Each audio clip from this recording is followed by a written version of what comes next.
Sa nakaraang video, nalaman nating naging accomplished na ang bida at such a young age.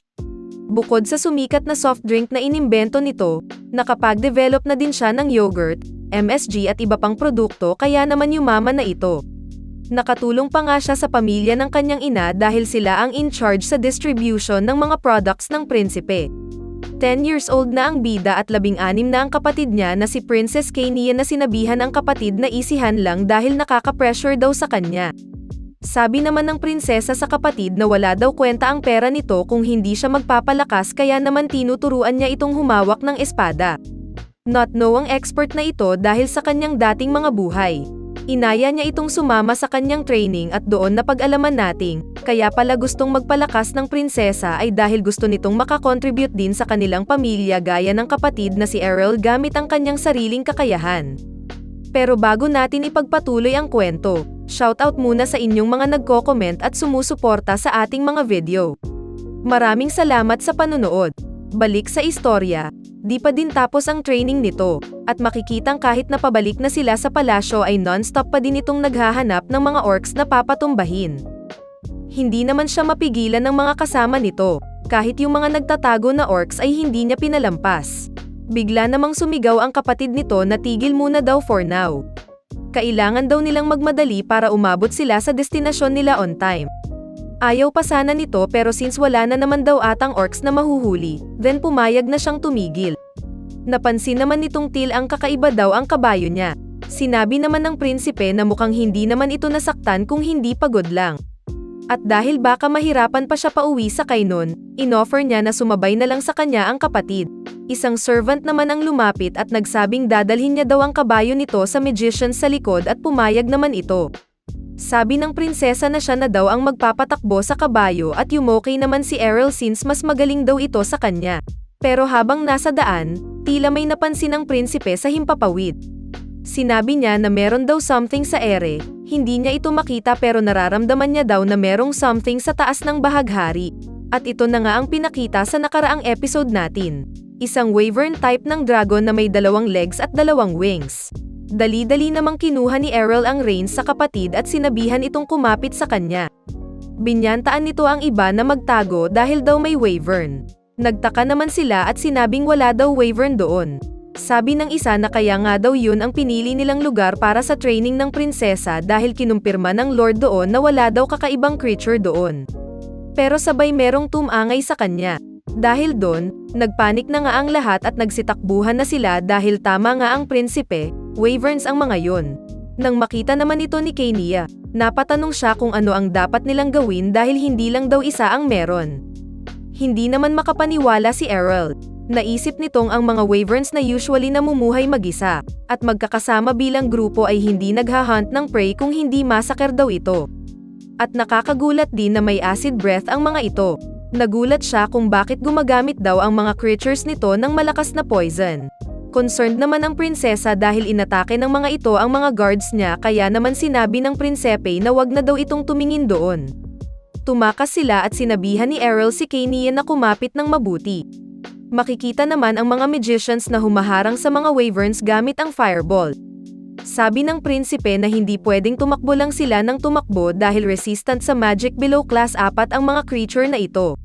Kapag lumipas daw ang oras, mahihirapan na rin daw ang mga magicians na kasama nila. Muntik nang makalapit ang isa sa kanila pero syempre hindi makakapayag ang bida. Ginamit nito ang mana energy niya at ginawang bullet. Sa sobrang lakas nito, napatumba niya ang isa kahit gamit lang ang isang daliri. Tumira pa siya ng isa at biglang sumigaw na good job, magician, na ipinagtaka naman nito. Syempre dahil ayaw niyang malaman ng iba na may malakas siyang power. Pero may isa wyvern ang hamarang sa kanilang daan at napasigaw pa nga si Kania ng mommy sa takot. May spade dito at yun pala ay ang kanyang lady guard na sinabihan silang magtago sa may gubat. Napabilib naman ang prinsipe sa skills nito at marahil kung mahaharang niya ang wyvern, may oras pa sila ng kapatid para makatakas. Napatigil naman sila nang makita ang taong responsable sa pag-atake. Napansin naman ng bida ang kakaibang stick na hawak nito kaya't tinanong niya kung sino ba daw yun. Pero imbes sumagot, nag-release lang ito ng lightning cannon. Tinamaan halos lahat ng guards nila ng ataking yun. Tinanong naman ng misteryosong lalaki kung naiwasan ba daw ito ng prinsesa. Nagulat ang bida na kilala nito si Kenya nang tawagin ang kanyang pangalan. Napaisip naman siya kung ang kapatid ba talaga ang target nito. Sinabi ng nakakatakot na lalaki na so far, puro entertainment lang daw ang ganap. Inutusan niya silang tumakbo ng malayo. Napansin naman ng prinsipe ang dark energy na nangagaling sa kanya. Makikita namang tila nabuhay ang mga patay na ikinagulat ng lahat. Inutusan ng dark magic user ang mga corpse na patayin ang second princess. Isinigaw nitong patayin ang prinsesa para maturuan ng leksyon ang mga mayayabang daw mula sa royal family, para malaman nila na malalakas ang kapangyarihan ng kanilang dark church. Siyempre, hindi papayag ang ating bida, kaya naman inatake niya ito. And just like that, parang walang nangyari. Nagulat ang lahat kasi di nila napansin kung paano ito napuksa. Sabi naman ng prinsipe na baka side effect daw yun dahil masyadong malakas ang gamit na magic nung lalaki kaya namatay ito. Pero, nandoon pa din ang mga binuhay na patay kaya naman sinabi ng guard na magtago na sila. Napatanong naman ang prinsesa sa kung bakit buhay pa ang mga ito gayong patay na ang mage na nagbigay sa kanila ng buhay. Sagot naman ng bida na maaring ang spell na nilagay niya ay hindi agad mawawala kaya naman tumakas na muna sila at iniwan ang mga guards para kalabanin ang mga corpse. Worried ang prinsesa sa mga kasama nila pero sabi ng bida na dahil ang leader ng mga kalaban ay patay na, siguradong hindi rin daw magtatagal ang mga undead. Malamang hinahanap na daw sila ng mga yun so wala na dapat siyang ikabahala. Busy naman itong gumawa ng apoy gamit ang pagkiskas ng kahoy na ikinagulat ng prinsesa dahil akala niya daw ay puro trabaho lang ito sa concubine castle. Sagot naman niyang nabasa niya lang daw ang principle ng frictional heat sa libro.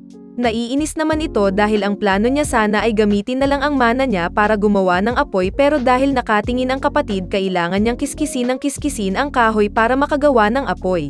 Napaisip naman si Kenya na mas okay siguro kung hindi na lang siya nag-training pero kinomfort siya ng kapatid na sinabing hindi nito kasalanan ang nangyari. Natanong niya naman si Errol kung hindi ba daw ito takot at dahil doon na-realize nga ng bida na tila umakto itong mature sa pangyayari kaya syempre nag-isip na naman ito ng alibay. Sinabi niyang dahil sila daw ang face ng kaharian, kailangan daw nilang ay pakitang hindi sila natatakot. Nagpasalamat naman sa kanya si Kenya dahil kung wala daw siya doon malamang mas lalong hindi naging maganda ang nangyari sa araw na yon.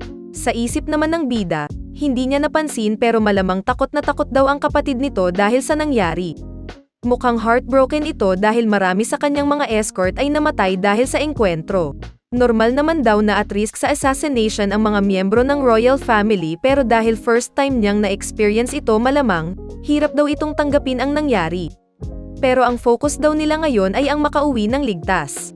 Nakita naman nilang may wyvern sa himpapawid na kalaban ang isang griffon at napatanong naman si Kenya bakit sila naglalaban gayong disoras na ng gabi. Napansin ng bida na merong nest sa cliff at tila pakay ng wyvern na kunin ang anak ng griffon kaya naman naglalaban ang mga ito. Napatakbo ang magkapatid nang tila bumagsak ang isang parte ng bundok. Pero buti na lang at umalis na din ang wyvern. Nagulat naman si Errol na biglang wala na sa tabi niya ang ate nito at tumakbo papalapit sa kanya nang makitang nilapitan nito ang griffon. Sumagot naman itong, patay na daw ito at naawa naman siya rito. So inisip niya anong pwede nilang gawin. Concerned siya sa kung ano ba daw ang gagawin nila sa anak nito. Suggestion ng prinsipe na harsh man daw pakinggan pero sa tingin niya best na iwan na ito doon at hayaan itong mabuhay on its own pero sabi ng prinsesa na palalakihin daw nila ito. Ikinagulat naman ng bida ang desisyon nito, habang nagdidiskusyon ang magkapatid kung ano ang gagawin sa naabandona na baby griffon dumating na finally ang mga kasama nito. Ibinalita nilang nang mawala na ang bisa ng magic spell, wala nang iba pa ang nabawas sa kanilang bilang. Nagulat naman ito nang makitang may hawak-hawak siyang isang griffon. Sinabi naman ng prinsipe na perfect ang timing ng pagdating nila. Dapat daw pigilan nila ang prinsesa sa plano nitong iuwi yun, pero sagot niyang wala daw silang magagawa. 1 week na ang nakalipas, at bumalik na ang lahat sa normal. Ang tanging pagbabago lang ay nadagdagan sila ng kasama ang baby griffon na pinangalan nilang Fly. Nang kulitin naman siya nito, hinawakan siya ng prinsipe at sinabing hindi siya pwede doon sa kama niya. Pero dahil cute at good boy daw ito, ay papalampasin niya muna. Nag-throwback naman sa gubat nung magkita-kita na sila, pinone na sila ng prinsipe dahil lilinisin niya muna ang area para hindi daw babuyin ng ibang beasts ang bangkay ng griffon. Sumunod naman sila sa inutos nito. At nang wala na ang lahat, hiniwan niya ang dibdib ng nanay ng Griffon at kinuha ang magic core nito. Makakatulong daw yun para mapaamo niya ang baby Griffon. Balik sa present, tila may dumating na bisita. At ito pala ay ang prinsesa na nagmamadaling hinanap si Fly. Nireport naman ng guard sa prinsipe na meron na daw order issued sa buong kaharian para sugpuin ang Dark Church na umatake sa prinsesa. Magbibigay daw sila ng pabuya sa kung sino man ang makakapagbigay ng impormasyon. Sagot naman ng prinsipe na hindi lang daw yun ang grupo na nasa oposisyon ng kaharian. Napaisip naman ito kung all this time naging masyado lang siyang obsessed sa material na kayaman dahil dun siya nag-focus. Habang kausap ng prinsesa ang Griffon, naisip ni Errol na kung ang prinsesa ay tinarget ng mga kaaway kahit na hindi naman ganun kalaki ang impluensya nito, siguro oras na para siya ay maghanda. Hindi naman daw naiiba si Kania sa kanilang pamilya. Napaisip siya kung dapat na ba siyang maging swordmaster. Dahil dun ang goal niya na daw ay maging expert sa aura paglampas niya ng 20 years old, inaya niya naman ang kapatid na mag-training at ikinagulat ito ng prinsesa. Nang magpakita ito ng galing, pinuri siya nito pero sagot niyang gumamit lang daw siya ng aura kaya napahanga ito. At as expected, kinagat daw nito ang pain niya. Gusto rin daw ni Kania na matutunan iyon. Sagot nitong kapag gumagamit daw ng aura, ang pinakaimportanteng bagay ay ang utak. Napaluhan naman ito at napatanong na hindi daw ba makakagamit ng aura pag hindi matalino. Sabi naman ng kapatid na hindi dapat siya mabahala dahil siya nga nagawa niya ito. Sagot ni Kania na syempre madali daw ito sa kanya dahil henyo siya pero sabi ng kapatid na kailangan niya lang matutunang kontrolin ang aura gamit ang utak at ituturo niya raw sa kanya yon. Natuwa naman siya nang malaman yon. Ipinangako nitong kung susundin daw niya ang method nito, siguradong hindi daw magtatagal at matutunan niya iyon. Pero sa isip niya, merong ibang rason kung paano niya matutunan ito agad. At yun pala ay balak niyang ilipat ang mana niya sa kapatid. Nakabantay naman sa labas ang guard nito habang nag-tea-training sila sa kwarto. Simula nun, tuwing bibisitahin daw ni Kania si Fly, mag-tea-training sila sa swordsmanship pati aura. Bilang resulta, naging aura user na nga ang prinsesa kaagad. Hindi naman siya makapaniwala dahil dito. Pero sabi ng kapatid simula pa lang daw ito.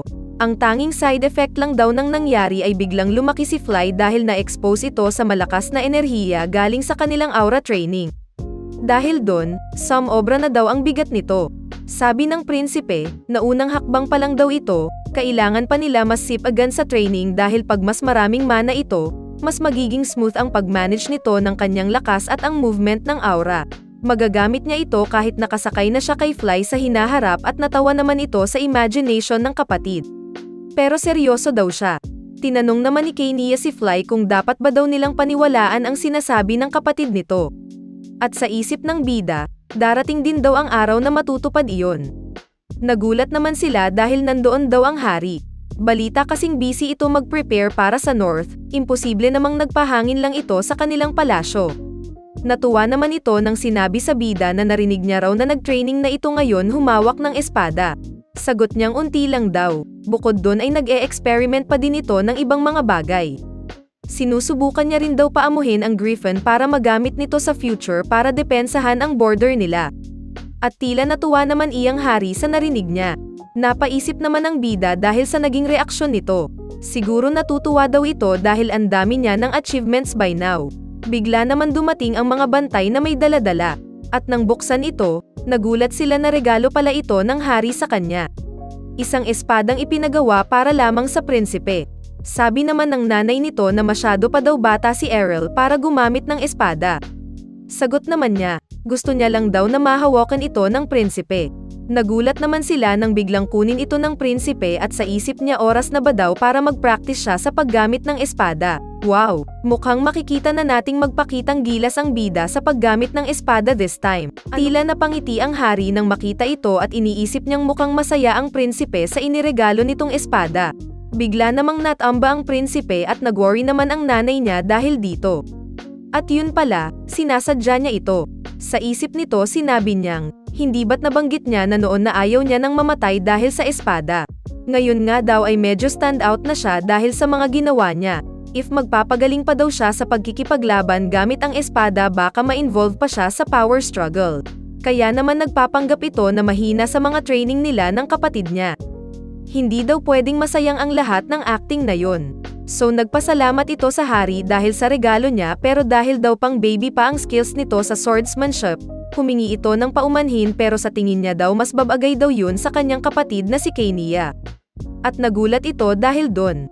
Sa isip ng bida, bakit daw ito na-shock gayong napakabilis na ng improvement nito at nasa aura practitioner class na daw siya.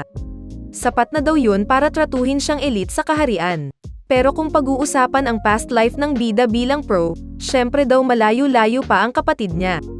Pero sa rate daw na yun, unti na lang ay maaabot na nito ang pagiging aura expert kung saan 30 tao lang ang meron sa kaharian. Sigurado daw na kahit ang mga kabalyero ay mapapahanga din nito. Kaya naman deserve daw ito ng kanyang kapatid. Lumapit naman ang hari at sinabing naiintindihan niya raw ang anak na si Errol pero may isang kondisyon daw. Dapat ipakita ni Kenya sa kanya ang skills niya para masabing karapat-dapat siya sa espadang yon. Nagulat naman sila dahil doon, kailangan lang daw ipakita kung ano ang nagagawa na nito at hindi daw niya dapat isipin na ang hari ang nasa harap niya. Hesitant naman ang prinsesa at sinabi ng bida na normal reaction naman talaga daw iyon kaya naman. Pinish niya ito at sinabihan na gamitin niya na ang pagkakataon na iyon para ipakita sa ama ang kakayahan niya. Sa isip niyang, sinabi nitong talunin daw niya ang hari. Kaya naman lumakas ang loob ng prinsesa at pumosisyon na. Na-impress naman ang hari dahil kakaiba ang tindig nito. Nag-concentrate na si Kenya at buong lakas na umatake. Kahit nga si Lady Livana ay nagulat sa ipinakita nitong skill. Proud naman ang bida dahil ang lakas at high output mana daw nito ay umabot na sa bilis na hindi nakikita ng mata ng mga ordinaryong tao. Buo ang tiwala niya dito pero nagulat siya at napatanong ng targetin nito ang ulo ng hari gamit ang totoong espada. Kakaiba naman ang reaksyon ng hari dahil napangiti ito, kaya naman sa isip ng bida nakakatakot daw ang mag-ama. Hinarang naman ng hari ang atake niya. Natuwa ito nang makitang nasa ganong level na ang prinsesa. Pinuri siya nito at sinabing kahit ang leader daw ng mga knights ay hindi kaya maglabas ng ganong aura pag nakikipaglaban sa kanya. Sagot naman ni Kenya na malayo pa daw siya at madami pang kailangan matutunan. Tinanong naman ng hari ang bida kung totoo daw ba na siya ang nag-training sa prinsesa. Sabi naman niyang, sa tingin niya nag-work lang daw ang theory niya sa kapatid. Based daw sa kanyang pananaliksik, hindi para sa prinsesa ang existing na swordsmanship at dahil nakitaan niya daw ito ng talento sa aura, binigyan niya lang ito ng onting advice. So tinanong ng ama kung pwede din daw ba niya itong ituro sa iba. Napaisip tuloy ang bida kung ano kaya ang intensyon ng hari. Isa bang mass production ng mga aura experts na knights? Kung ituturo daw ang training method niya sa kanila, gusto daw kaya nito na magkaroon ng invincible na army. Well, ang sagot ng ating bida ay hindi daw ito magiging madali.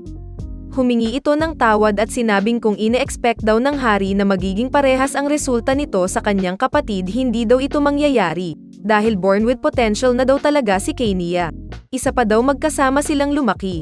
Nakita niya ang bawat galaw ng kapatid nito kaya naman natulungan niya ang itong mag-improve. Napaisip naman ng hari dahil doon. Although, sa isip ng prinsipe, pwede naman siyang gumawa ng training method na babagay din daw sa hukbo kung oobserbahan niya sila pero masyado daw matrabaho pa iyon. Isa pa hindi niya daw gustong makita ang pawis ng mga muscles nila buong araw. Masyado daw precious ang mata niya para doon. Pero hindi niya rin naman pwedeng i-disappoint ang ama so inisip niyang dapat ba daw ay bigyan niya ito ng pag-asa. Kaya naman sagot niya, posible naman daw sila pang mag-improve. Hindi man daw maging kasing bilis ng kay Kenya. Ang pagbibigay lang daw ng tamang training methods ay okay na. Gayunpaman, magagawa niya lang daw ito sa mga miyembro ng royal family. Napaisip naman ang hari doon. Siyempre daw kasi ang ibang nobles ay parang hyena sa hari, baka magka-problema pa pag tinuruan sila ng secret method. Imposible daw tulungan sila ng prinsipe na maging mas malakas pa. Sagot ng hari na naiintindihan niya ang anak at ipapasa lang daw ang secret method nito sa royal lineage. Nakakatuwa daw isipin na parang magiging national treasure ang secret diary nito dahil maipapasa ang kanyang training method sa mga susunod na henerasyon ng royal family. Ilang buwan na ang nakalipas at makikita ang hari na busy mag-training mag-isa. Nakakagulat daw pero gumagana ang method ng prinsipe at tila maaabot na nito ang level ng peak expert. Nakakalungkot lang dahil hindi ito magamit ng anak niya dahil daw sa mahina nitong pangangatawan. Sa isip niya, mas kailangan ito ni Errol so dapat daw ay may gawin ito. Nagpahatid naman ito ng mensahe sa concubine palace na tila ikinagulat ng bida. May dumating na staff na sinabing magkakaroon daw ang prinsipe ng exclusive night. Nagbigay ito ng makapal na listahan ng mga nag-volunteer daw para maging escort ng batang prinsipe. Pinili daw ang mga iyon personally ng hari para sa kanya. Sinilip naman ito ng bida at tinanong kung hindi daw ba mga anak yun ng mga prominenteng pamilya. Dati daw hindi man lang nga siya pinapansin ng mga ito, mukhang nag-improve na daw ang impression nito sa kanila. Well, ganun naman daw talaga, kailangan mo muna maging successful bago mo ma-enjoy ang ganong mga pribilehyo. Pero based sa skills niya daw, hindi naman niya kailangan ng guards. Pero sa isip niya, wala daw siyang plano na ipamalas ang kanyang angking lakas sa hinaharap at isa pa, baka maulit-uli yung nangyari noon. Na-impress naman ang kapatid dahil dito. Kinumpirma naman ng bida kung tama ba ang rinig niya na pwede siyang mamili ng hanggang 3 na exclusive nights. Sagot naman ng staff na if gusto niya, pwede rin naman daw niyang piliin lahat. Sabi naman ng bida na hindi niya kailangan ng ganun kadami. Na-excite naman ito dahil sa interview process. Iniisip niya na ang mga factors to consider gaya ng skills, personality at iba pa. Habang tinitignan niya ang applicants, naisip nitong kung papipiliin siya between sa mga maskuladong knights versus naggagandahang volunteers, syempre mas pipiliin niya raw ang mga babae. Tuwang-tuwa naman siya sa ideya na yun at mabes ay siyang tinignan ang listahan. Ginanahan siya at excited na para sa interview. Pero nang dumating ang araw na pinakahihintay niya, nagulat siya dahil hindi yun ang na-imagine niyang mga mag-apply. Nakakatakot daw ang mga ito at nakaka-pressure. Obvious naman daw na mga outstanding knights sila pero hindi ito ang napanaginipan niyang makita. Nagulat naman ang candidates dahil tila hindi okay ang response ng prinsipe pero sumagot itong okay lang daw siya at wala namang problema. Sa isip ng bida, hindi niya pwedeng ipakita na dissatisfied siya. Isa pa, mga magigiting na knights daw ito na non-stop nagte-training. So titigilan niya na ang kanyang selfish desire at sisimulan ang interview. Nang sipatin niya sila, mukhang malalakas ang bawat isa. Tinanong niya sila kung ano ang nag-motivate sa kanila na mag-volunteer. Nagulat naman ang bida dahil ang mga applicants ay mas maskulado pa sa hari. Siguradong pag pinili niya daw yun bilang guard niya ay safe na safe siya. Pero nang makita ang resume ng susunod na applicant, tila nabighani ito at napatanong kung knight nga ba ito. Dahil may aura daw siyang pang noble lady. Kung ikukumpara daw sa ibang applicants kakaiba daw ito. Habang nag-evaluate, sabi ng bida na parang walang problema naman dahil lahat ay nasagot ng maayos ang mga katanungan niya nang walang kahirap-hirap. Kailangan niya muna daw mag-isip-isip so pinalabas muna ng prinsipe ang lahat. Sa kwarto, iniisip nitong kahit napipili lang siya para lang may mapakita sa iba, hindi pwedeng basta-basta lang ang maging desisyon nito. Kinakailangan niya rin daw mag-prepare kaya naman inactivate nito ang Origin Creation Qigong, 6 Divine Abilities All-Seeing, All-Hearing, All-Understanding, All-Knowing, All-Changing at All-Liberating.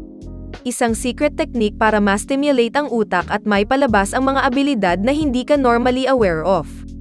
Sa totoo lang, ang ability daw na ito ay nagagawa lang ng umabot na sa level ng Taoist Immortal na nag-train ng matagal na panahon.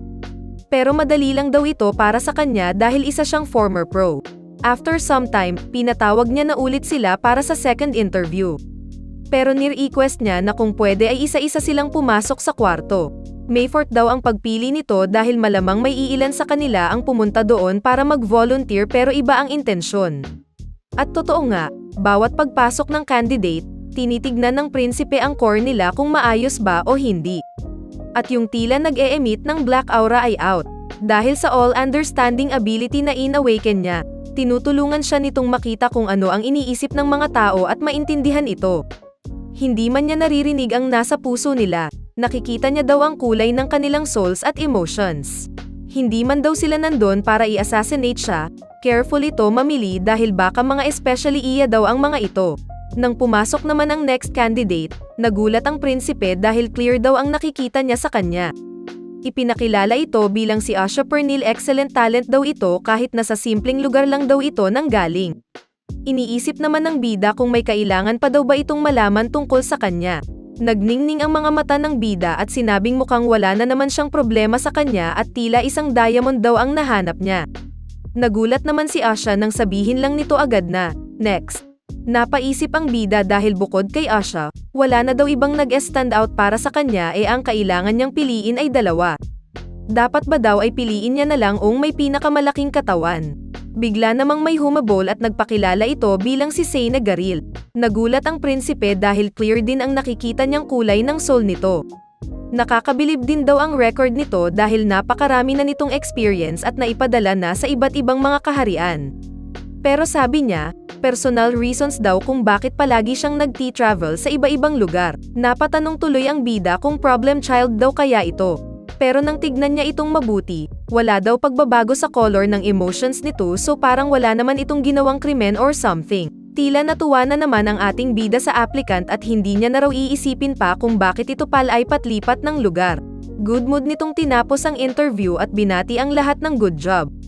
Ngayon oras na para i-announce niya ang napili niya at yun ay walang iba kung hindi sina Seyna at Asha. At dahil doon, nadagdagan na naman nga ang miyembro ng Concubine Castle. Masaya ang prinsipe sa naging resulta. Dinala niya ang dalawa sa isang open space at sinabing ang dahilan ay dahil hindi niya pa masyadong alam kung ano nga ba ang kayang gawin ng dalawa. Kaya naman hiniling nitong ipakita daw nila ito sa kanya. Kaya naman nagulat ang dalawa. Sa isip niya, kahit na by name only lang kaya sila na-assign sa kanya, magiging problema daw if nasa aura practitioner class pa sila so dapat daw nilang mas maging malakas. Kaya naman, unang kailangan niyang gawin ay malaman kung ano ba ang kakayahan ng mga ito. Okay naman daw yun para kila Asha pero tinanong niya, paano niya gustong ipakita nila ang skills nila. At sagot niya, nais niya raw na maglaban ang dalawa. Mukhang ready naman sila at expected na daw ni Seyna na mag-sparring sila sa first day nila doon. Sa isip ng bida, ang sparring daw ng dalawang taong may parehas na skill ay nagbibigay daan para maipakita ang kanilang lakas ng walang pag-aalinlangan. Excited naman ang bida dahil curious daw siya kung sino nga ba ang mas malakas sa dalawa. Kung sino man daw sa dalawa ito, dapat daw ay proud sila sa skills na meron sila. Tila curious ang dalawa kung sino nga ba ang mas malakas sa isa't isa. Mukhang kabang-abang nga ang magiging rambulan ng dalawa at parang popcorn na lang ang kulang ng bida. Tinanong ni Seyna kung meron daw bang rules and magiging labanan. Sabi naman ni Asha na wala naman ata at tinanong nito ang prinsipe na mukhang manonood lang ng movie dahil may popcorn pa. Sagot niya, siguraduhin lang daw na wag silang magkakasakitan. Si Seyna ay confident na sinabing isihan niya lang daw kay Asha dahil nga sa sinabi ng prinsipe lalo na't mas marami daw siyang practical na experience kesa sa kanya. Sagot naman ni Asha na hindi niya daw kailangang gawin yun dahil confident siya sa kanyang kakayahan. Still, hindi nga daw siguro ito nagyayabang nang sinabi niyang na-assign na ito sa maraming lugar. Nabahala naman ang prinsipe sa tense atmosphere at napatanong kung hindi naman siguro sila maglalaban for real. So pinaalalahanan niya silang wag masyadong seryosohin ang laban. Mag-start daw ang laban once pumalakpak na ang prinsipe pero bago pa niya matapos ang sasabihin, nagsimula na ang pag-atake ng bawat isa. Nasabi naman ng bida na isihan lang nila. Inobserbahan ng bida ang kakayahan ng bawat isa. Napansin nito ang makapangyarihan ataking gagawin ni Asha at inisip kung magkamali ito ano kaya ang gagawin niya. Nagulat naman ang bida dahil tila nabasa ni Seyna ang atake ni Asha gamit ang kanyang mga mata. Parang sa wild animals daw. Nakakita tuloy ng opportunity si Seyna na umatake. At dahil spear nga ang gamit ni Asha, hirap daw ito dumpense kapag makalapit na ang kalaban. Ano kaya ang next move nito? Yun pala ay isang malakas na kick. Nasabi tuloy ni Seyna na hindi ba daw too much na sumisipa pa ito gayong may gamit na siyang spear. Sagot naman ni Asha na tila wala namang problema doon. Nashock naman ang prinsipe dahil masyadong sineryoso ng dalawa ang laban. Nakakagulat daw ang kanilang aura at concern siya na hindi sila titigil hanggat walang nasasaktan kaya naman pinatigil na nito ang laban. Lumapit ito at sinabing, salamat sa sparring ng dalawa. Nakita niya na raw finally ang kakayahan ng mga ito at sa tingin niya, marami pa raw silang dapat matutunan. At nagtaka naman ang dalawa dahil dito. Idinetalye nito na nakakagulat daw na ang patient si Asha dahil nakafocus lamang ito sa bilis at tila timid si Seyna dahil nasanay na siya sa hand-to-hand combat. Dagdag ng bida kay Asha, narinig niya nga daw na siya ang nagturo sa kapatid niya. Napatanong naman ito kung kaya niya ba sila pinagharap ay para maturuan din sila. Sagot naman nitong, napansin naman siguro nila ang naging pagbabago ng prinsesa. At tila sumikat na nga rin daw siya sa mga knights. So ngayon na guards na daw sila ng prinsipe, dapat daw ay lumakas pa sila. Napatanong naman siya kung ayaw daw ba nila ito. Sagot naman ng dalawa na ayaw nilang maabala pa daw ang prinsipe. Pero sabi niya, wala naman daw mawawala sa kanya if tutulungan niya silang mag-improve. Kaya naman, habang nasa side niya daw sila, magiging swordmasters daw ang dalawa ano pa man ang mangyari. Kaya naman magsisimula na daw ang exclusive night special training niya sa kanilang dalawa. At sumagot naman sila ng yes at sumunod sa prinsipe. Chapter 1 ng kanilang training ay para silang nasa classroom. Sinabi ni Seina na parang ang liit ata ng kwarto para daw sa training. Pero sagot niya, lectures lang daw tungkol sa The Ores ang gagawin nila doon. Tinanong niya kung ready na ba daw ang dalawa na matuto. Inilabas nito ang kanyang secret manual, at kung gumana daw sa dalawang ito ang teknik niya, ibebenta niya raw ito sa ibang knights sa future. Grabe, entrepreneur mindset talaga ang ating bida. Anyway, habang binabasa ito ni Asha napatanong ito kung bakit kailangang i-circulate ang mana sa buong katawan para mapalakas daw ang aura. Samantalang si Seina ay wala daw maintindihan sa libro. Sagot niyang hindi niya naman ini-expect na matututo agad sila gamit ang isang libro lang. In-explain nito na ang dami ng mana na may ipon ay iba-iba daw. Meron daw circulation path sa katawan at sa kanilang dalawa daw, may nakaharang currently sa mana path nila. Dahil daw doon, basta-basta lang silang nag-e-emit ng aura na medyo magastos at delikado. Kapag hindi raw nabuksan properly ang circulation path at pinilit itong lumabas, deadly daw yun para sa kanila.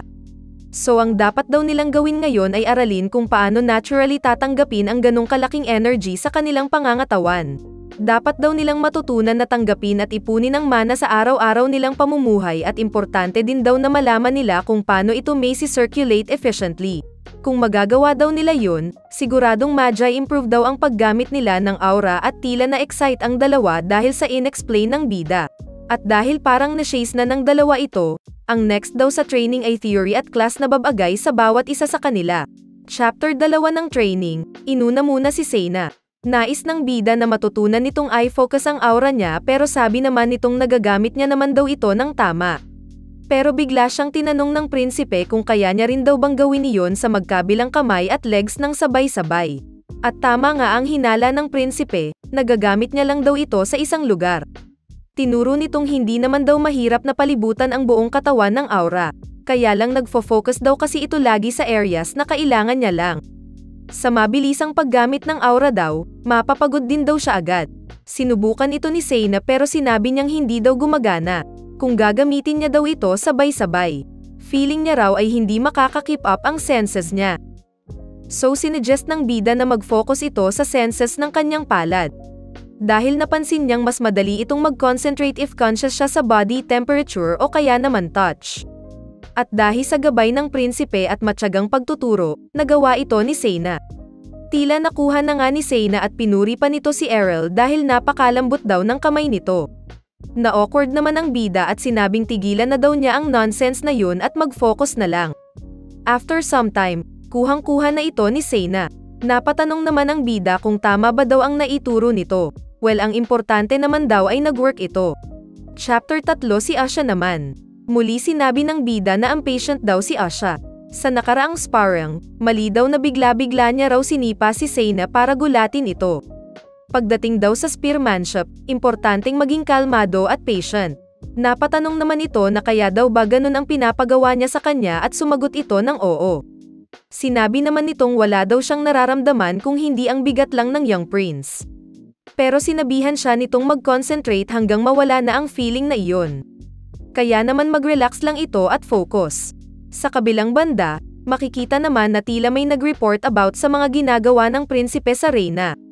Hindi naman daw siya concerned sa batang yun kaya hindi niya pinansin noon pero tila nagiging annoyance na ito ngayon. So sa tingin niya raw, oras na para gumawa siya ng aksyon. Ano kaya ang gagawin ng reyna? Maggagabi na at abala pa din sa training si Asha. Napansin daw nitong nag-improve nga daw siya, salamat sa tulong ng prinsipe. Hindi niya raw in-expect na magiging mahirap ang training. Naisip niyang since galing siya sa Fallen Pernil family, deserve niya ba daw ang ganong guidance mula sa prinsipe. Backstory muna kay Asha, ang pamilya Pernil ay hindi ganon kayaman. Naging sanhi ng pagbagsak ng kanilang pamilya ay ang taggutom na dulot ng pag-atake ng mga halimaw. Isang araw, nang nasunog na ang kanilang tirahan, nagpaiwan ang ama niya para harangan ang pinto at bigyan sila ng pagkakataon na makatakas. Inihabilin ng ama ang pamilya kay Asha. Ayaw niya mang iwan ng ama, pero wala na silang choice kundi iligtas ang sarili. Dahil sa nangyari, kahit ang mga noble na pamilya na kaibigan ng pamilya Pernil ay tinalikuran na din sila. Ang ending, nag-volunteer siya na sumali sa Knights para kumita at maging breadwinner ng pamilya. Dahil sa kanyang talent sa pagma-martial arts, nagising niya agad ang kanyang aura at na-assign din nagtagal sa Royal Capital. Pero napabilang siya sa 15th Night Order under sa direct command ng kaharian, ang pinakamababang rank kung saan mga trash ang nagsama-sama. At ang pinakawalang kwenta sa kanila ay ang incompetent at tamad nilang commander. Na kahit matanda na ay beginner level pa din pagdating sa paggamit ng aura. Nakamit niya lang ang posisyon niya dahil sa koneksyon sa loob. Habang naroroon, napansin nito si Asha na tinatawag niyang MS Yang at sinabihang bibigyan ito ng separate training. Hinawakan niya ito sa balikat at sinabihang kamukha daw nito ang anak niya. Inaya niya itong kumain ng dinner ng sila lang. Bigla namang balik ang eksena sa present kung saan gigil si Asha na tinira ang puno at sinabing next time dapat daw ba niyang hatiin din ang katawan ng dati niyang commander in two. Nag-apply daw siya maging escort ng prinsipe out of desperation. Hindi niya inasahang matatanggap siya agad.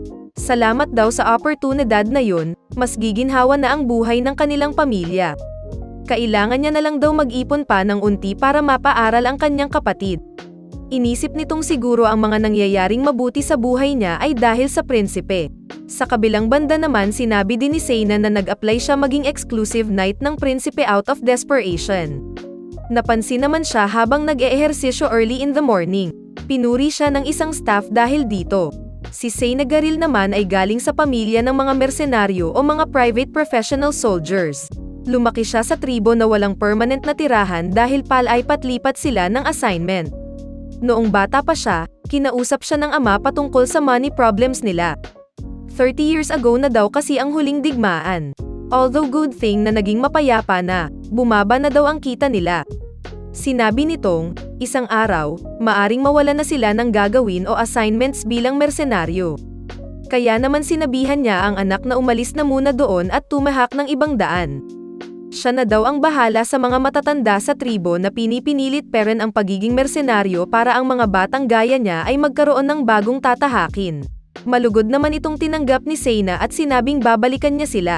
Okay naman kay Seyna ang umalis-alis at hindi rin siya nahihirapan sa night training kaya lang, habang wala ito, namatay ang kanyang ama dahil nakaaway nito ang isang corrupt na lord. Sa isip niya, nasabi niyang foolish daw ang kanyang ama pero di niya ito mesisi dahil parehas lang sila. Like father like daughter daw. Ipinakita ang tila pagganti niya para sa kanyang ama. Pinarusahan nito ang corrupt na opisyal at sinabihang tila nababaliw daw ito at naging bulag dahil na-promote. Galit na galit si Seyna dahil wala daw itong konsensya at fine frame ang mga inosenteng villagers bilang bandits. Balik sa present, sinabi nitong hindi niya raw pinagsisisihan ang ginawa niya at sa totoo lang daw, gumaan ang loob niya after nun. Simula daw nang nangyari yun, palay-patlipat na ng lugar si Seyna at kadalasan, na-deploy ito sa mga delikadong lugar. Matapos niyang mag-ikot-ikot, nag-volunteer na nga siya bilang escort knight. Maswerte daw siya na napili ng prinsipe at tila may good feeling daw siya dito. Mukhang tamad man daw ang prinsipe, hindi daw ito mayabang. Cute naman ito sa batang prinsipe at muling inalala ang malambot nitong kamay. At ang pinaka-importante daw ay ang favor na binigay sa kanya nito, ay something na hindi niya masusuklian. Kaya naman, makikitang parehas motivated ang dalawa upang protektahan ang bida na si Prince Errol Erncia. Hindi man daw siya magaling sa martial arts at magic, ipinapakita naman ito ang kakaibang talent sa pag-aaral. Nakagawa daw ito ng mga kakaibang goods na nagpayaman sa kaharian at natulungan pa nga ang second princess na maging aura expert sa maigsing panahon base sa theory lamang. Yun daw ang ilan sa dahilan kung bakit siya naging the Great Grey Sage. Sa sumunod na eksena, makikita naman ang bida na chill lang at sinabing walang nang makakatalo sa pagpepetiks lang. Ngayon 13 years old na ang bida, at nitong mga nakaraang buwan, ginagawa niya raw ang best niya sa pagtambay lang at pagre-relax. Makikita namang may kamiting ang hari na tila mga leader din ng kaharian, na sinabing mag-40 na daw ang third prince na si Prince Errol next year. Papalapit na daw ang coming of age ceremony nito. Sinabi ni Count Tenvest na dahil nagpapakita na ang prinsipe ng galing at talent sa iba-ibang feeds, sa tingin niya raw good opportunity na ang coming of age ceremony nito. Napatanong naman ng hari kung anong opportunity ang sinasabi niya. Iminumungkahi daw ba niyang bigyan si Errol ng sarili niyang teritoryo? Sagot naman nilang tila wala namang tututol doon. Nagalit naman ang hari dahil doon at tinawag silang bastards. Dahil nais nilang ipatapon sa malayong lugar ang batang prinsipe at gagamitin pang excuse ang coming of age ceremony niya. Dagdag ni Count Tenvest, sikat na daw si Prince Errol hindi lang sa mga low-rank nobles pero kahit sa ibang bansa. Baka iniisip daw ng hari na gawing next in line niya ang third prince. At nagngit-ngit naman sa galit ang hari dahil dito. Sinabi niyang anong nonsense daw ang pinagsasabi nito. Ilang beses daw ba niyang sasabihin na ang tagapagmana ay ang crown prince. Wala daw interest sa pagiging hari si Prince Errol. Pero sinabi ng isa na ang problema daw ay kumakalat na ang balita tungkol sa posibilidad na yun sa ibang mga bansa. Dagdag ni Duke Gast, ilan daw sa mga young nobleman ang nagpapakita ng support sa third prince kesa sa crown prince. Nagsesway daw tuloy ang opinyon ng publiko. Hindi man daw ipakita ng concerned parties, alam na daw nito ang posibleng mangyari. At dahil doon, napaisip ang prinsipe. Meron pa sanang magsasalita pero pinatahimik na ito ng hari. Pero sinabi nilang hindi lang daw nila ito opinyon, nagpakita sila ng mga liham mula sa iba't ibang tao. Maraming mga nobleman daw ang concerned na baka masira ang order ng royal family. Nais lang daw nilang maging stable ang kaharian. Napaisip naman ito dahil pare-parehas ang appeal sa liham. Nais nilang mapadala si Prince Errol sa malayong lugar tila ito ang ultimatum ng mga nobles. Napabuntong hininga naman ang hari nang sabihing wag daw sanang isawalang bahala ang mga suggestion nila. Kaya sumagot siyang pag-iisipan niya raw mabuti kung merong teritoryo na nababagay sa bata. Nalaman naman ng prinsipe ang nangyari sa meeting nang makatanggap ng liham. Base sa letter, nais daw siyang mabigyan ng sariling teritoryo pero syempre alam niya namang gusto lang daw siyang mapatapon ng mga iyon. Napailing naman ito sabay celebrate dahil finally magkakaroon na raw siya ng sarili niyang territory. Sa tingin ba daw nila ay wala lang lahat ng mga pinaggagawa ng prinsipe? Wala siyang paki sa trono. Potential terrorists daw ang mga aristocrats doon. 100 times better daw ang pagkakaroon ng sariling teritoryo kesa mapalibutan siya ng mga hyenas sa kaharian. Sinabi nitong finally, oras na para bumukod. Sarili niyang teritoryo, sarili niyang bahay. Masayang-masaya ito dahil sa wakas natupad na ang kanyang pinaplano all along. Ipinakita ang Fahilia isang lugar sa north. Nag-snow daw dito buong taon kaya naman kung hindi ka prepared na pumunta doon, siguradong mamamatay ka dito dahil sa sobrang lamig. Iniisip ng prinsipe na mahirap mag-farm sa ganong environment at tila buo na daw ang desisyon ng mga nobles na dun siya ipatapon. Ang pag-alis niya daw ay nakaschedule 1 month matapos ang kanyang coming of age ceremony. So meron na lang siyang 1 year at 1 month para maghanda. Kinausap nito ang kanyang staff at sinabing hindi daw madali ang maging independent territory. Sumama lang daw ang mga handa para sa ganong pagsubok. Para sa mga may iwan daw, tutulong daw siya upang makahanap sila ng ibang posisyon. At ang mga nais daw sumama sa kanya ay dapat maghanda na din. Buti na lang, ang Alchemist team at karamihan sa kanila ay tila desididong sumama sa kanya. Pero tila may opinyon si Seyna tungkol sa Fahilia. At tinanong siya ng prinsipe kung ano iyon. Nakwento niya na na-deploy daw siya doon ng 1 taon, hindi naman daw ganun ka-dangerous pero sobrang lamig lang daw talaga. Hindi naman daw marami ang mga halimaw doon so hindi ganun kadelikado. Alam naman ng bida na parang pinapagaan lang nito ang loob niya at sinabing hindi niya kailangang isipin mabuti ang magagandang bagay na masasabi niya sa lugar kung wala naman talaga. Alam niya daw na sobrang lamig doon at naiintindihan niya kung bakit siya doon gusto ipatapon ng mga nobles. Nakakagulat naman na tila walang pakialam ang prinsipe doon dahil mas better pa daw iyon sa in-expect niya.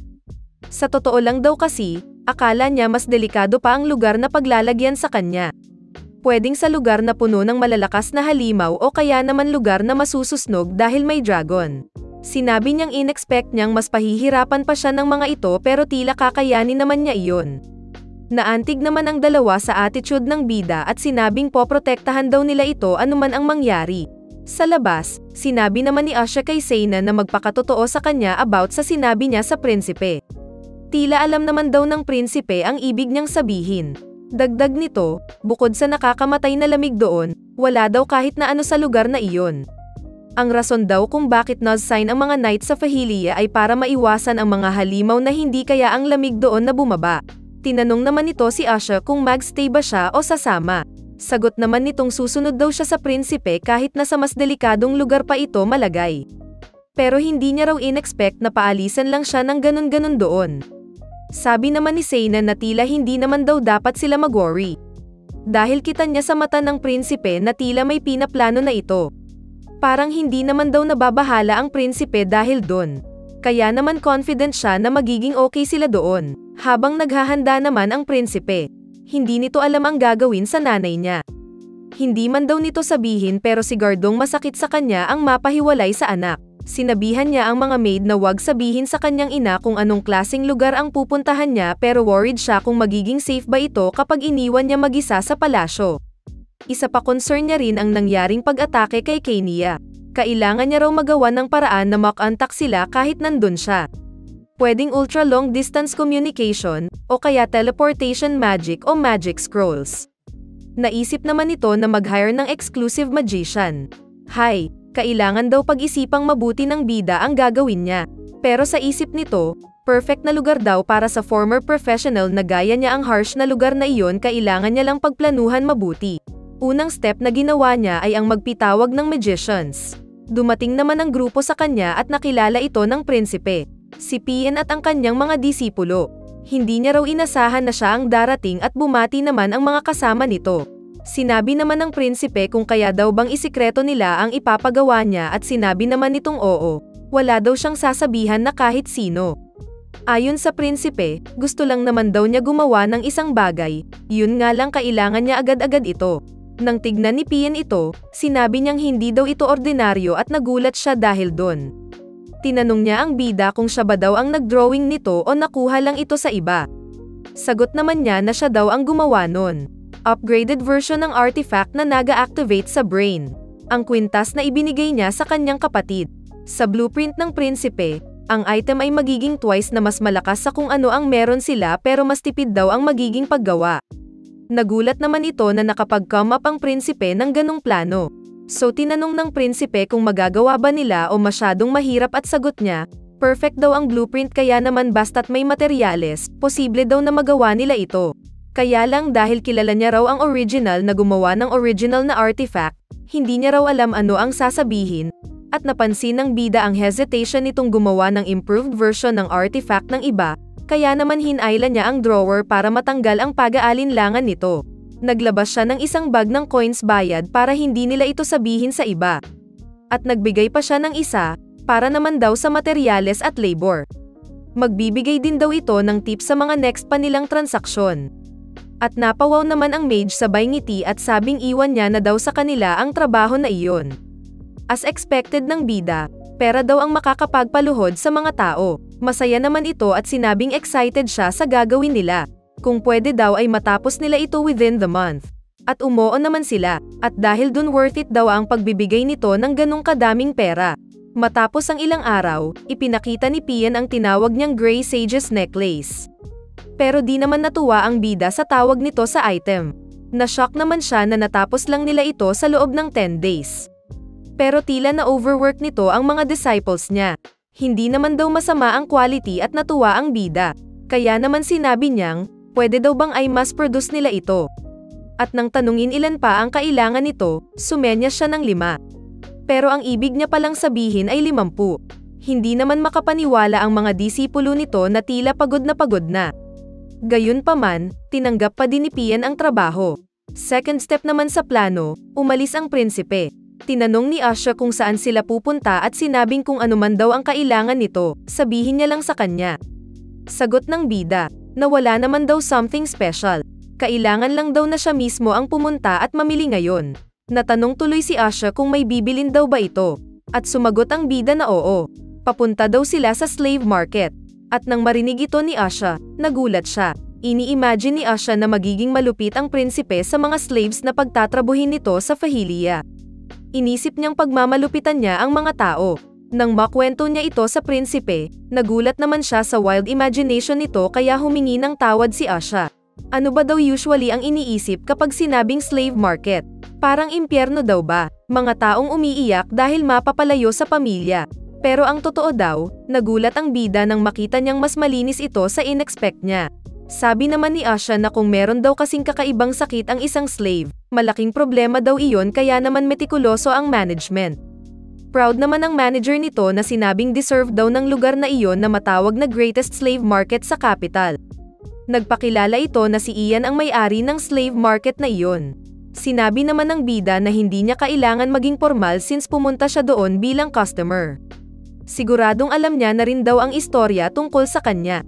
Kaya naman nailid sila nito sa inner area. Proud naman nitong sinabing sinusunod daw nila ang lahat ng legal procedures. Pwede daw magbenta o bumili ng slaves sa lugar na iyon. Kaya naman wala daw dapat alalahanin ang prinsipe. Kwinento ni Asha na ang mga slave daw doon ay ang mga taong hindi makabayad ng tax o kaya mga miyembro ng fallen na noble families.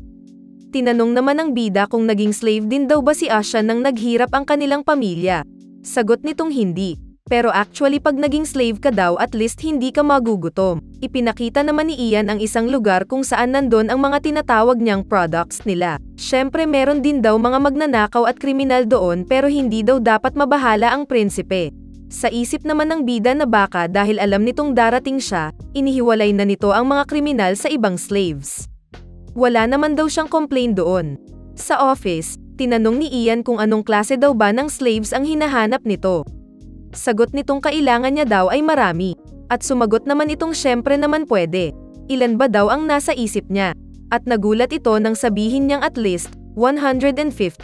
Napatanong naman ang prinsipe kung masyado daw bang marami iyon, pero sagot naman nitong hindi naman daw.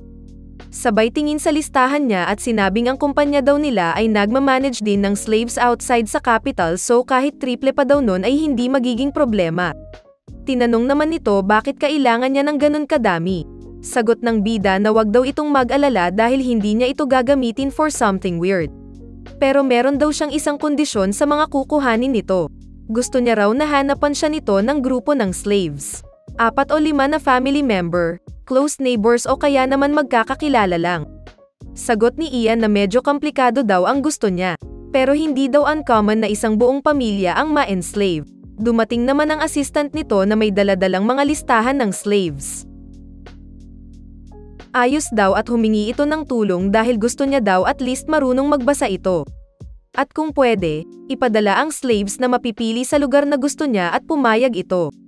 Dahil doon, pinakuha nito ang pambayad kay Asha at sinabi kay Ian na let's do our best together. Sobra-sobra naman ang tuwa nito at sinabing oo, gagawin niya raw ang best niya para mapagsilbihan siya bilang VVIP sa hinaharap.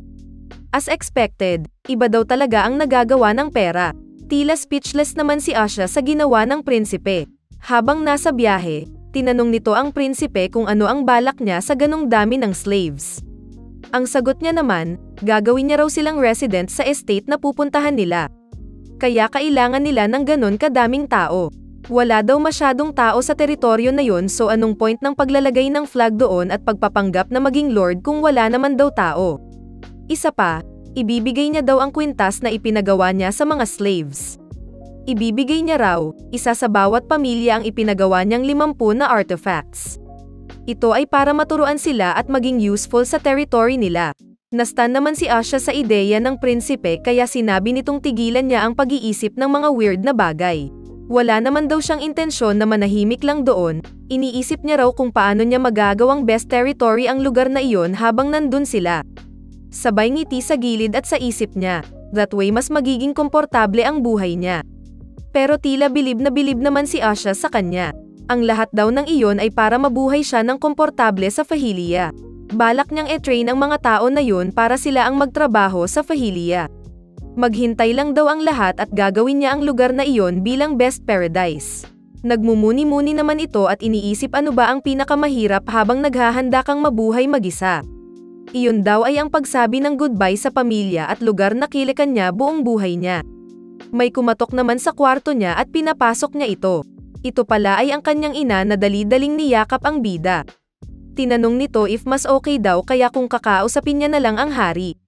Nireassure naman niya si Lady Livana na wag itong mag-worry dahil bibisita ito madalas sa kanya at magpapadala din ng mga regalo. Isa pa, 1 year pa daw bago siya aalis so wag na daw itong umiyak. Sa isip niya, kailangan niya muna daw ay sekreto kung saan siya pupunta. Sa susunod niya na daw ito sasabihin kung mare-reassure niya na ang nanay niya. Sa kabilang banda, makikita naman ang mga tila takot na guards. At iyon pala ay dahil kay Princess Kania na sinagaw na hindi niya raw matanggap ito. Inilalabas niya ang galit habang nag-training at sinabihan silang lumaban ng buong lakas or else masasaktan daw talaga sila. Paiyak naman silang umoo dahil wala silang choice. Sa isip niya, hindi niya matanggap na kailangang umalis ng nakababatang kapatid dahil sa mga nobles. Naiintindihan niya raw pero hindi niya matanggap ito. Lalo na dahil hindi ito nagparamdam sa kanya ng halos kahaliting taon at ngayon lang daw sinabi sa kanya. Kaya naman galit na galit itong umatake. Sa isip niya, siguro dahil daw alam ng kapatid na hindi nito mababago ang kapalaran niya. Hindi niya raw pwedeng paalisan lang siya ng ganun-ganon. Nangangatog naman ang mga kasama niya dahil sa mana na ipinamamalas nito. Ito ay dahil sa strong emotions nito na nagkakaus na mag-flow ang mana ng faster pace. Sabay tawag naman ni Kania. Nang ng araw daw na iyon, lumabas ang youngest swordmaster at third swordmaster sa history ng kaharian. Ang dahilan daw ay dahil sa obsession at sa pagkairita ni Kania sa kanyang nakababatang kapatid. Pero syempre, walang ibang makakaalam nun. Biglang naalala ng bida ang kanyang pinakaunang buhay. Iniisip niyang ganun din daw ba ang naramdaman niya nang naipadala ito sa army. Tila napakabilis lang daw ng oras noon simula nang ma-enlist siya. Back to the present, ganito lang ba daw ang nararamdaman niya dahil naghahanda na siyang maging independent? Ipinakita ang bida na ngayon ay 14 years old na. Ito ay ang 14th birthday niya at coming of age banquet. Merong bumati sa kanya ng congratulations dahil adult na siya. Pero sa isip niya alam niyang pakitang tao lang ito. Gayunpaman, ngumiti pa din ito at nagpasalamat kay Sir Beryl. Sabi ng bida, masyado daw boring ang party na yun kumpara sa first birthday niya. Naiinis ito dahil napakaraming nobles doon. Hindi na daw kasi siya pwedeng magkunwaring tulog lang gaya nung baby siya para makaiwas sa mga tao. Sinabi ng mga bisita na hindi lang daw silang nobles pero pati ang mga citizens ay ipinagdiriwang din ang espesyal na araw na yon. Pero ang totoo, nagdiriwang daw sila dahil ang prinsipe ay mapapadala na sa malayong lugar. Napapagod na raw ang bida sa lahat ng mga pagbati ng nobles na alam niya ay pakitang tao lamang. Iniisip ng bida ano kaya ang pwede niyang gawin para hindi boring. Kumaway naman bigla ang kanyang ina kaya nasabi niyang kailangan niyang mag-behave dahil nanonood ito sa kanya. Anyway, 1 buwan na lang naman daw at hindi niya na sila makikita. Hahayaan niya na lang daw sila. Bigla namang dumating ang Reyna na binati siya ng congratulations dahil adult na daw ito. Dagdag niyang narinig niya raw ang balitang aalis na ito para humawak ng sarili niyang teritoryo. Siguro raw ay malungkot ang kanyang ina na si Livana. Binati man siya ng prinsipe ng pangiti. Sa isip nito, siya raw ang pinaka-worst sa kaharian na yon. Sinabi niyang kakailanganin niya naman daw talagang gawin yun one day, at masaya daw ang bida na nagkaroon na siya ng oportunidad para makapag-contribute sa kaharian kahit bata pa ito. Sabi ng Reyna, mamimiss din daw siya ni Zale ang panganay na anak nito.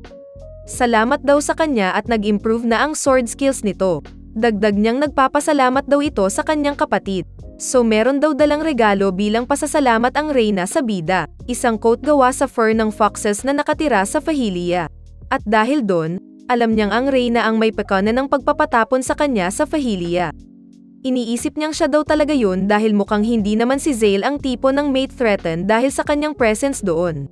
Ang meron daw kakayanan na kausapin ang mga nobles at hingi ng suporta para mapadala si Errol sa ibang teritoryo ay walang iba kung hindi ang Reyna. Tila inaasar pa siya nito dahil sa pagbigay ng coat sa kanya pero kailangan niya namang pigilan ang sarili na magalit. Kaya naman ngumiti lang ito ulit at sinabing nabati niya na rin daw ang nakatatandang kapatid. Magkalayo man daw sila, dahil parehas na dugo ang nananalaytay sa kanilang ugat. Anytime daw nakakailanganin ng kapatid ang tulong niya, darating daw siya para umalalay. Sagot naman ng Reyna na napaka-reliable naman daw talaga nito. Pero syempre ang totoo, parehas silang pinaplastic lang ang isa't isa. Sa isip ng bida sana daw ay hindi na dumating ang araw na kakailanganin nilang maging totoo sa isa't isa. Lumabas naman ang prinsipe at sinabing sa wakas, matatapos na ang party. Pero feeling niya daw merong siyang nakakalimutan kaya iniisip niya ano daw ito. Pagtingin sa likod, nakita niya ang kapatid na si Princess Kania at naisip na naging masyadong tahimik ito lately. Expected niya naman daw yun dahil nga late niya na naipabalita sa kanya ang tungkol sa pag-alis nito. So kailangan niya raw mag-sorry bago pa man siya umalis. Pero nagulat ito na parang nagbago ang itsura ni Kania at biglang tumayo. Ano daw kaya ang binabalak niya? Nabahala naman ang bida dahil feeling niya may gagawing kakaiba ito. At totoo nga, dali-dali siyang lumapit sa hari. Pero sagot nito sa kanyang, hindi raw yun ang tamang oras para mag-usap sila, mamaya na lang daw.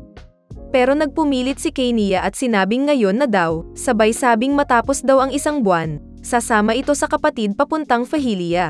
Nagulat naman ang mga bisita dahil sa kanilang narinig. Kahit ang prinsipe ay na-shock dahil sa sinabi ng kapatid. Kailangan daw pigilan ito pero kahit ang kanyang ina ay walang nagawa. Nagalit naman ang hari dahil sa sinabi ng anak at sinabing hindi raw nakakatuwa ang joke nito. Ano ba daw ang binabalak niya at bakit niya susundan ang kapatid? Sa isip naman ni Errol, wrong move ang hari doon dahil alam niyang sa sagot niyang yun, mas lalong mati-trigger si Kania. Gayunpaman, curious din daw ang bida bakit siya ito pupunta sa Fahilia. Sumagot naman ito na siya daw ang magiging knight ng kapatid. Nagulat naman si Errol dahil doon. Pinagmataasan ng boses ng hari si Kania at sinabing tigilan na iyon dahil hindi raw madaling maging knight kahit nagaano pa niya subukang matutunan ang swordsmanship. Nagpumilit pa rin ang prinsesa at sinabing Norwich na nito ang master level. At dahil doon, nagulantang ang mga bisita. Na-shock din si Errol na sinabi ng kapatid ang totoo. Hindi naman makapaniwala ang hari dahil 19 years old pa lamang daw ito. Ang taong nakagawa lang noon ng ganun kabata ay ang dating hari. Kumuha naman si Kania ng espada at sinabing kung hindi ito makapaniwala sa kanya, ipapakita na lang daw niya. Sumigaw naman ito para palayuin ang mga tao sa paligid, sabay nag-ready para gamitin ang espada. Pagwas-iwas niya nito, nahati niya ang dessert table pati na ang cake na nakapatong dito. Napabilib naman ang lahat dahil sa ipinamalas niyang kakayahan at naniwala silang naging swordmaster na nga ang prinsesa sabay nagpalakpakan sila at nag-cheer. Sinabi nito sa ama na pinag-iisipan niya na raw iyon ng matagal na panahon. Nabigyan daw ng estate si Errol at aalis at siya naman maaring ipakasal lang sa isang taong hindi niya kilala. Kaya kung yun lang daw ang choice niya, mas pipiliin niyang maging knight para sa kapatid. Not-ouch naman si Errol dahil sa ginawa ng kapatid. Sabi naman ng nobles doon na parang nag-resign na ito sa pagiging prinsesa. Kung joke man daw ito, meron daw kaparusahan ang ginawa niya. Pero napangiti lang ang prinsesa dahil parang plinano niya talagang gawin iyon.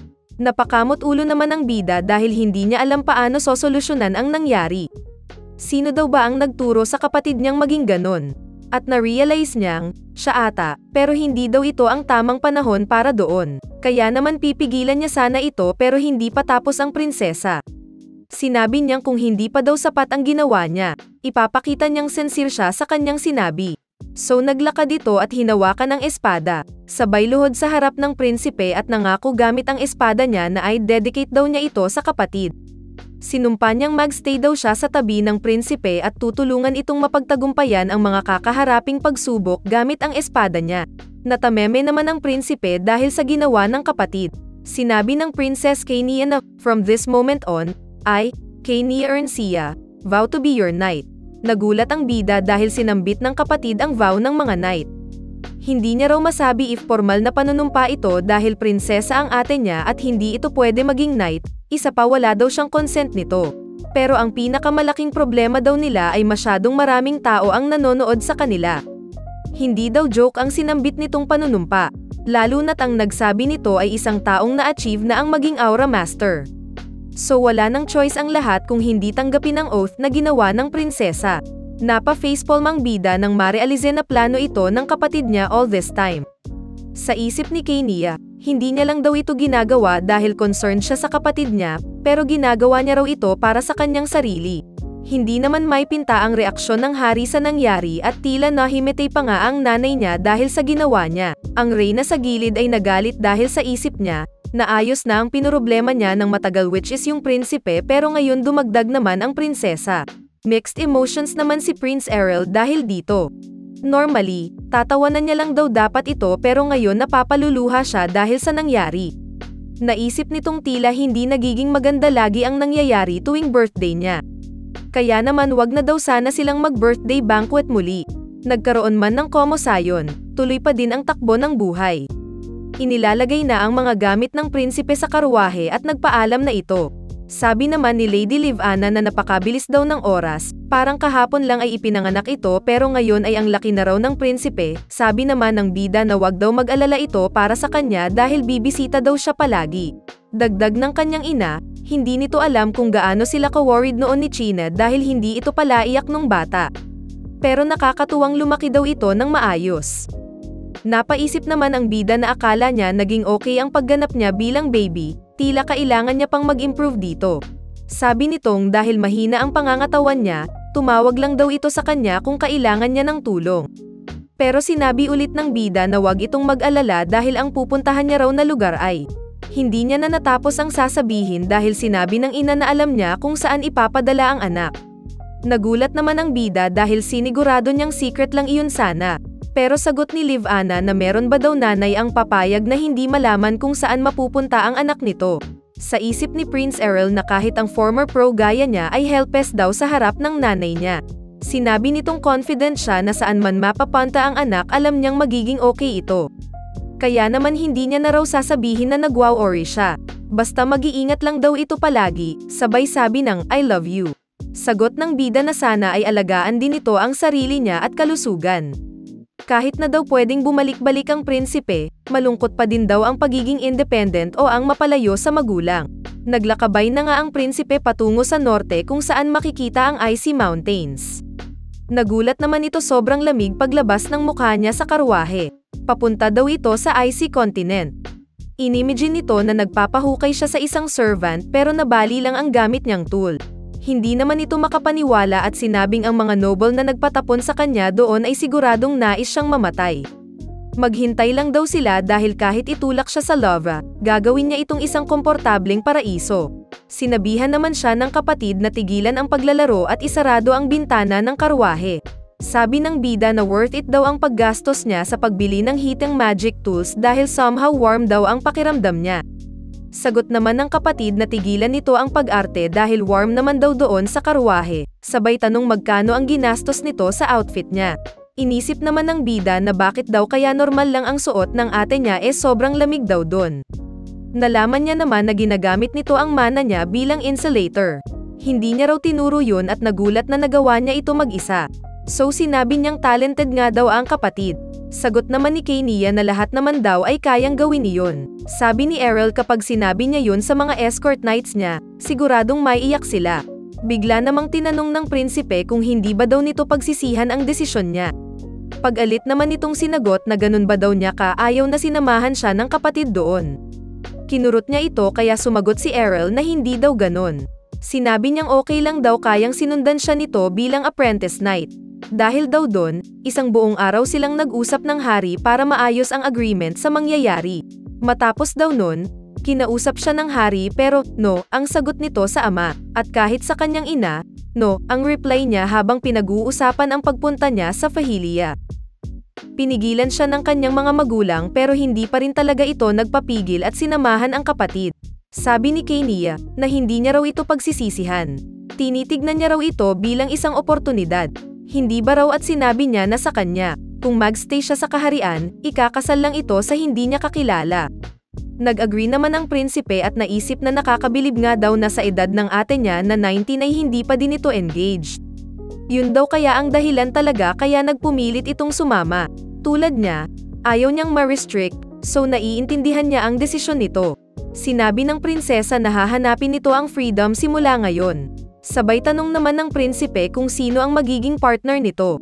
Hindi niya raw alam, dahil ni-reject niya na ito bago niya pa marinig ang pangalan niya. Tila okay na nga din daw na hindi natuloy ang engagement ng kapatid dahil kahit nobleman ang makakapareha nito, mahihirapan daw yun for sure dahil sa ugali ng ate niya. Kung sino man daw yun ay dapat magpasalamat sa kanya. Matapos ang mahaba nilang paglalakbay, dumating na sila finally sa kanilang destinasyon. Meron siyang 1,000 na sundalo at 200 slaves para maging mga residente doon. At lastly, ang kanyang entourage, alchemists at mga maid. time na daw para simulan ang paggawa ng kanilang paradise. Ano kaya ang mga susunod nilang hakbang? At magsusurvive kaya talaga sila doon kahit na sobrang lamig at walang karatig-nayon? Pero base sa mga nakaraang episode, nakita naman natin na kahit na anong sitwasyon man ang kinakaharap ng bida, nakakahanap ito palagi ng paraan para magtagumpay. Salamat sa kanyang mga experience at pinagdaanan sa kanyang previous 100 lives. Nakakaabang kung ano na namang pagsubok kaya ang darating ngayong nasa Fahilia na siya, malayo sa kanyang mga magulang. Well, malalaman natin yan sa mga susunod na episode. Muli, bilang suporta sa ating channel at para tuloy-tuloy ang ating uploads, siguraduhing mag-like, comment, share at subscribe. Pindutin mo na din ang bell button below para updated ka sa next upload namin. Maraming salamat sa panonood, Oni-chan.